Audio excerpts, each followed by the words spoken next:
draugi, šo pirms lieldienu laika mazliet savādāko meditāciju mēs mēģināsim būt kopā ne tikai ar vārdu, ar lasījumu, ar savām pārdomām par vārdiem, kas ir rakstīti Bībelē, svētajos rakstos, bet arī mēģināsim pieredzēt to sajūtu, to pieredzi, to dziļumu un patiesību, ko šajā pasaulē ļoti bieži neapzināmies, bet kas neizbēgami ir mums apkārt, ir mūsos pašos, un tā ir skaņa. Tas arī ir tas, ko varam saukt par vārdu. Tā ir vibrācija, kas ir mūsu pašu dzīvē tik ārkārtīgi izplatīta. Patiesība, kas nekad nebeidzās, šīs vibrācijas, kamēr esam dzīvi, ir mūsos un ap mums, un mēs tās veidojam, radam, mēs no tām ietekmējamies, un mēs no tām arī pārveidojamies, jeb varam teikt arī transformējamies. Tās ietekmē mūsu fizisko ķermeni, tās ietekmē mūsu dvēseli, tās ietekmē mūsu attiecības, mūsu būtību, patiesībā it visos tās slāņos un līmeņos.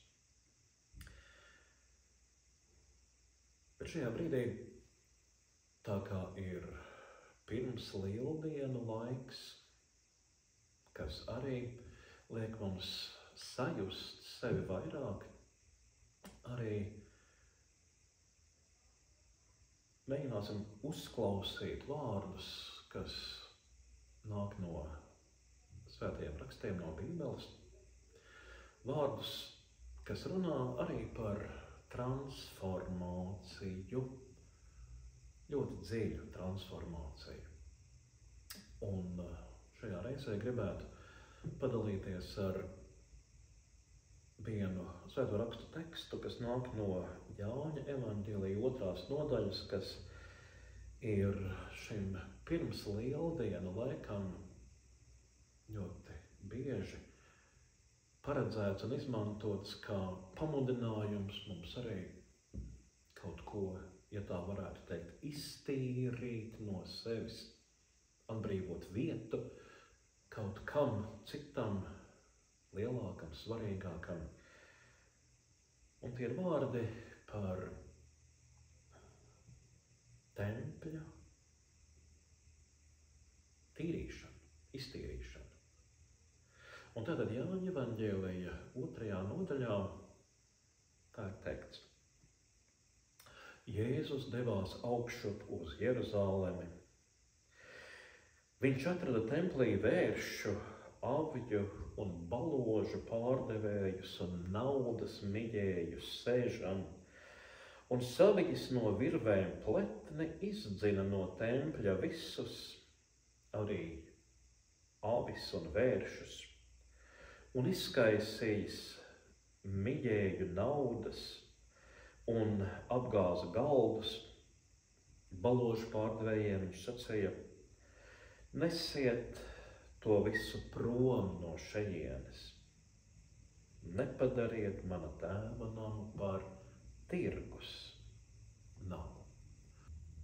Tā saka šie Jāņa evaņģēlija vārdi.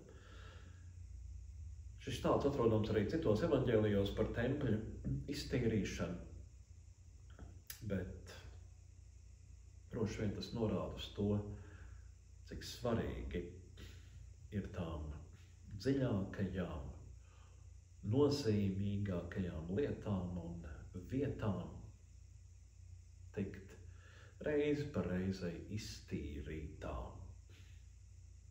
Vai varētu arī tā teikt, atjaunotām savā patiesajā vietā un patiesajā nozīmē.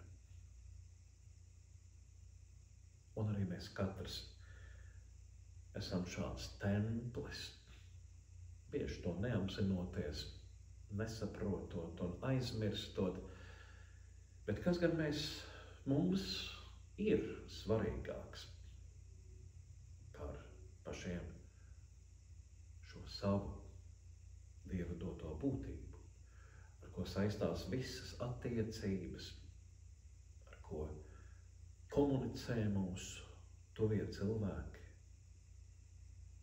kas mums ir dota, lai dzīvotu šajā pasaulē. Un ar to mēs tik daudz ko varam palīdzēt, varam pārveidot, varam transformēt. Dažkārt tie attīrīšanas procesi ir diezgan dramatiski. Un ar visām tām šī brīža globālo norišu sāpēm un netīrībām un traģēdijām var jau būt, ka beigās pasaule būs tīrāka, skaidrāka, saprotošāka, gudrāka noteikti. Varam jautāt, protams, kad tas būs. Bet savu artavu pie tā varam sniegt, gan tīri praktiski, gan arī sevi iekšēji dvēseliski, transformējot, ieklausoties, dzirdot, ieskatoties, redzot, mēģinot saprast un pieredzēt. Man pie tā palīdz šīs kristāla trauku, vibrācijas un skaņas, arī citu pavisam vienkārši instrumentu skaņas, kas dod vairāk iekšēju skaidrību un mieru, kā meditācija, jā, arī kā lūkšana, kas ir kā saruna ar dievišķo. Un to arī kaut nedaudz šajā brīdī vēlos piedāvāt jums.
Mūsu Tēvs debesīs, svētīts lai top tavs vārds, lai nāk tava valstība, tavs prāts, lai notiek kā debesīs, tā arī virs zemes.